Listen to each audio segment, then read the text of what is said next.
जी नमस्कार, मैं Shridhar Pandey Kapilvastu farmer producer company limited का निदेशक हूं और पिछले 5-6 सालों से हम लोग काला नमक को लेकर काम कर रहे हैं। उसके पहले भी एक किसान के रूप में हमारी एडवोकेसी का काम था। काला नमक चावल को कैसे एक जिला एक उत्पाद में लाया जाए, कैसे ज़िले की एक पहचान फिर से जो अंग्रेज़ों के ज़माने में हुआ करती थी वो पहचान कैसे पुनर्जीवित हो, पूरे दुनिया में एक बार फिर कैसे लोग सिद्धार्थनगर को जाने, ये काम हम लोग करते रहे हैं। और अभी एक ज़िला एक उत्पाद में काला नमक जो है आ चुका है, जिससे फिर से एक बार पहचान बढ़ रही है। सबसे बड़ी बात जो आपने पूछा, सिद्धार्थनगर का ही काला नमक चावल क्यों जो है सबसे स्पेशल माना जाता है, इसकी 2 वजह है। एक वजह यह है कि सिद्धार्थनगर भगवान गौतम बुद्ध की जन्मस्थली है। अलीगढ़वा पिपरावा में उनकी राजधानी थी, उनके पिता की, और ज्ञान प्राप्ति के लिए वो बाहर जाने लगे तो उन्होंने प्रसाद के तौर पर काला नमक चावल का जो बीज होता है, धान जो होता है, उसको दिया और लोगों से कहा, यहाँ के वासियों से, कि जब तक इसकी खुशबू रहेगी तब तक आपको हमारी याद आती रहेगी। तो एक तो वजह है कि भगवान गौतम बुद्ध का प्रसाद कहा जाता है।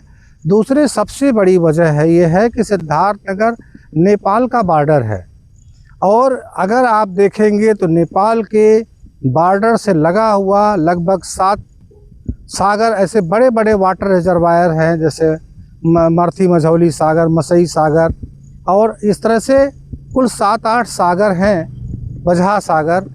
तो इन सागर की वजह से पानी का जो संधारण होता है, लंबे क्षेत्र में पानी का स्टोरेज होता है, जो अंग्रेज़ों के टाइम में इसको एक जलीय परियोजना के रूप में, सिंचाई परियोजना के रूप में विकसित किया गया था। तो उसकी वजह से पानी का स्टोरेज बना रहता है, जिसकी वजह से जो खास करके अलीगढ़वा, बर्डपुर, सोहरतगढ़ और लोटन, ये जो क्षेत्र है, यहाँ की जो मिट्टी है, जिसको मेटकुआ की मिट्टी कहा जाता है, यहाँ पे नमी बनी रहती है और इसकी वजह से काला नमक काफ़ी अच्छा होता है। और जो मिट्टी है, मिट्टी में भी कुछ इस तरह के तत्व होते हैं जिसकी वजह से सुगंध और टेस्ट काफ़ी खासा माना जाता है। ऐसे तो 11 जनपद को जीआई टैग प्राप्त है, लेकिन सिद्धार्थनगर ही इसका मूल है, सिद्धार्थनगर ही इसका ओरिजिन स्थल है। और सिद्धार्थनगर का आप चावल किसी भी और ज़िले में पैदा हुए चावल की कंपेरेटिवली टेस्ट करके आप देख सकते हैं, आपको बहुत अच्छा मिलेगा। देखिए, ये अभी एक समस्या है, क्योंकि जिस तरह से डिमांड बढ़ा है, डिमांड अगर 100 कुंटल का बढ़ा है तो उत्पादन आज भी सिद्धार्थनगर में 40 कुंटल या 50 कुंटल का ही है। तो जब डिमांड और सप्लाई के बीच का गैप होगा तो ये समस्याएं तो आएंगी। दूसरी बात ये है कि अभी इस साल काफ़ी मात्रा में लोगों ने काला नमक लगाया है, और ये 2 तरीके हो सकते हैं। या तो विश्वसनीय जो एफपीओ हैं उनके साथ संपर्क बना के जो है प्राप्त किया जा सकता है, या फिर सीधा किसान के साथ अगर जुड़ा हो पाए तो ही आपको असली काला नमक मिल सकता है। और हम अपने उपभोक्ता भाइयों से निवेदन करना चाहेंगे कि यदि आपको काला नमक खाने का शौक़ है तो आपको निश्चित सी बात है कि दिसंबर से लेकर मार्च के अंदर ही काला नमक चावल खरीद के या धान खरीद के उसकी कुटाई करके आप जो है अपने वर्ष भर के लिए रखें तो ज़्यादा अच्छा है।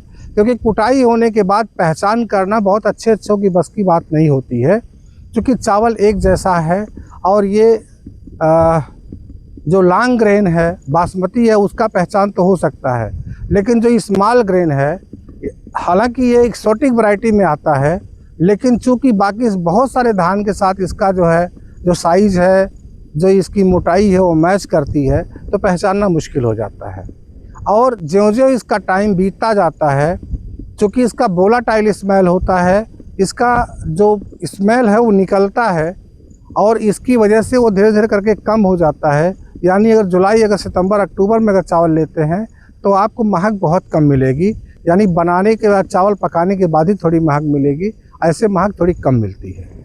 देखिए, अगर उपभोक्ता बंधु चाहते हैं कि उनको असली काला नमक मिले तो वो हमारे नंबर पे 8400 61 84 66, फिर से हम बोलना चाहेंगे 8400 61 84 66 पर संपर्क करें, व्हाट्सएप करें। और कम से कम अगर चावल की डिमांड 50 किलो से कम होती है तो ट्रांसपोर्टेशन में भेजने में खर्चा ज़्यादा आता है और दिक्कत होती है। हालांकि हम 10 किलो और 15 किलो तक भी भेजते हैं पोस्ट ऑफिस के ज़रिए से। तो किसान जो है उपभोक्ता भाई इसको जो है प्राप्त कर सकते हैं। और इसके लिए अगर वो हमको 3 दिन पहले बताएंगे तो उसकी तुरंत जो है वो निकाल के उसकी सफाई होती है। सफाई होने के बाद ही उसकी क्वालिटी फिर जो है ठीक रहती है और फिर हम उसको भेज सकते हैं पैकिंग करके।